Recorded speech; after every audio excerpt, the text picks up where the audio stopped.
From MTN News, you're watching Montana This Morning. Well, if you're firing up a space heater on this frosty morning, you might want to take a moment to make sure it's as safe as it can be. Just ahead, we have tips for staying safe while you stay warm. And Missoula considers a flavored vape ban in the city. What that measure will include also coming up.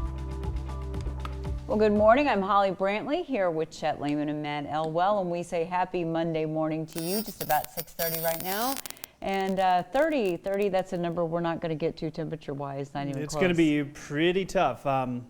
Layers. How many layers can you put on, I think, is really what it comes down to. I'll win the contest today. Maybe so. 14 below this morning in Butte, 13 below in Belgrade, 20 below. Those are our current readings, but we have just absolutely demolished records across the area. I'll talk about that in just a little bit. Futurecast showing maybe a few clouds trying to roll in through the mid-afternoon. Really not a big issue. Our daytime highs today will struggle mid, maybe upper 20s, and that's if we can get in full sunshine pretty early on. Our problem is we do have some patchy fog in parts of the area. That could cause an issue for today. As you look toward Halloween, we are seeing a bit of a warm-up heading this direction. We're going to break it all down from you coming up in just a few minutes. All right, well, with record low temperatures these past few days, many residents will be using space heaters. Now, while they can help warm your home, the heaters can come with dangers if not used correctly. MTN's Chris DeRose has tips on how to stay warm and safe. Space heaters can be a real lifesaver in the wintertime, especially here in Montana. But they can also turn deadly if not handled correctly. Billings Deputy Fire Marshal Tyrone Morgan says the first line of defense is simply to read the directions that come with your device. If you don't follow the recommended instructions on the box and you end up, for example, putting a blanket or clothing or papers over the top of your heaters, it's possible to start a fire. It's important to know what type of heater you have and what safety features it has.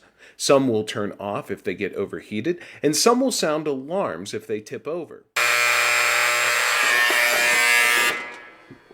The best way to be safe is to do a little research about what heater you want to buy and even talk to your local hardware store for recommendations and advice. But there are, of course, a few safety tips that will help no matter what heater you have. If you're going to use the temporary portable electric heater, plug it directly into the permanent wall outlet. Do not use a surge protector or an extension cord. It's made to go right into the wall. Another item, we want you to keep the 3 feet of distance from the portable heater and anything that can burn, whether that's a piece of furniture, a stack of papers, magazines, curtains. And in that 3 feet, we want to keep that as a kid-free zone. Now would also be a good time to start checking those batteries in your smoke detectors and carbon monoxide detectors. But what happens if there is a fire in your place, and what if you can't hear the alarm?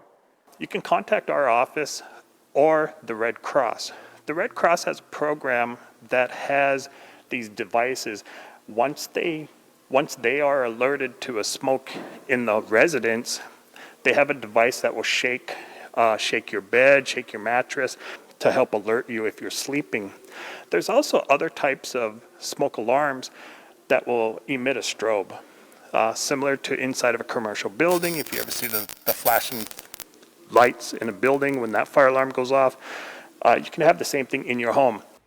All in all, a few simple steps can not only help you stay warm this winter, but they can help you stay safe. Reporting in Billings, Chris DeRose, MTN News. Now, another good tip from the fire department, always unplug your space heater before you go to bed. And more local news this morning. The victim in a deadly shooting in Ennis on Friday has been identified as 36-year-old Nicole Watson of Helena. In a joint statement, the Madison County Sheriff's Office and Ennis Police Department say Watson died from a gunshot wound after officers responded to a reported gunshot within Ennis town limits around 2:01 p.m. on Friday. 53-year-old Rick Park of Ennis is being held on charges of deliberate homicide and assault with a weapon. The statement says Watson died at Madison Valley Medical Center in Ennis. The Ennis Police Department, Madison County Sheriff's Office, and United States Forest Service law enforcement, along with the Ennis ambulance, responded to the scene. In other headlines this morning, tonight the Missoula City Council is set to vote on a controversial flavored tobacco product ban. As proposed, the ordinance would make it a violation to display and sell flavored tobacco at retail shops within the city, along with locations 5 miles outside the city limits.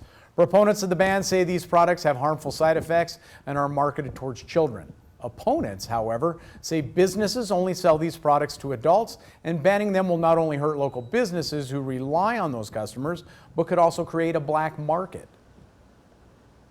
They're doing the things that they feel like makes the world a better place. And we discover that whether or not there are consumers that, agree with them on that and are willing to trade those dollars for vapes. And when you set government in the middle of that, that might be, well motivated. It might have all the best intentions. But that's hundreds of thousands of dollars of lost income. What are the effects of that in society? The Montana Missing Indigenous Persons Task Force and Blackfeet Community College has a new tool to locate missing tribal members. It's a new Missing Indigenous Persons reporting portal. The website allows individuals to complete a contact information form about the missing person online.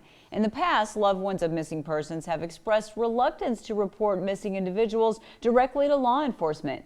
This new reporting system will serve as the go-between for those reporting and all levels of law enforcement. Once the form is submitted on the website, an automatic notice will be sent to the tribal law enforcement. Volunteers from Blackfeet College will provide support to the missing person's family while working with law enforcement. The initial rollout of the website will be within the Browning area, with the remaining tribal communities in Montana to be added to the network within the next year. And I think as a community, we're stepping forward and we're trying to provide a way for us to collect information so that we can resolve these cases and more importantly, hopefully help save lives, help bring closure to families, and really bring a sense of peace to our community. Blackfeet Community College received $25,000 from the Montana Department of Justice and a matching donation from AT&T to help develop this database. 6:37 now, back on the national scene. If all goes according to plans for Republicans, Judge Amy Coney Barrett will become Justice Barrett by the end of today, with a final vote on the floor of the Senate expected. So, has the Supreme Court confirmation process set any records for the speed at which this has all taken place? Our Joe St. George takes a look from Washington. It is hard to believe, but it has only been 39 days since Justice Ruth Bader Ginsburg died, and thousands gathered here at the Supreme Court. Since that time, President Trump has not only selected a nominee, Republicans on the Senate Judiciary Committee have advanced her confirmation out of committee, and today, if all goes according to plan, the full Senate will officially confirm Judge Barrett. Now, when Justice Kavanaugh was confirmed by the Senate, he was sworn in officially just a few hours later, and we expect that to be the same case today. In all, it will have been 31 days from the time President Trump nominated Barrett to the time she became a justice. That's about half the average time. It took 88 days for Justice Kavanaugh, 65 days for Justice Gorsuch, 87 days for Justice Kagan. But Barrett is not setting any political records. In fact, in 1975, it only took President Gerald Ford 19 days to get his pick, Justice John Paul Stevens, confirmed and on the high court. Now, the next scheduled oral argument in front of the Supreme Court is next Monday. And again, if all goes according to plan, Justice Barrett will be there. In Washington, I'm Joe St. George. Interesting. Well, 6:38 for you now. NASA says it has a big announcement about the moon today. Coming up, find out what space experts say the space agency is likely to be telling us. But first, here's Tony DeCoppel with a look at what's coming up at 7 on CBS This Morning. Good morning. Ahead on CBS This Morning, new COVID cases hit a record high in the U.S., and the White House faces a second outbreak. The president's chief of staff, Mark Meadows, is saying the administration is not trying to control the pandemic. He's going to join us later to explain. Also, in our special series, Road to a Vaccine, we explore if the country is ready for a coronavirus vaccine. You're going to hear if Americans plan to get vaccinated and why so many are still hesitant. Also, Bill Nye, the science guy, is here to help bring science class to your home. He'll tell you how to keep your kids curious, and we will show you a do-it-yourself experiment your family can try today. You can do it yourself. We'll see you at 7.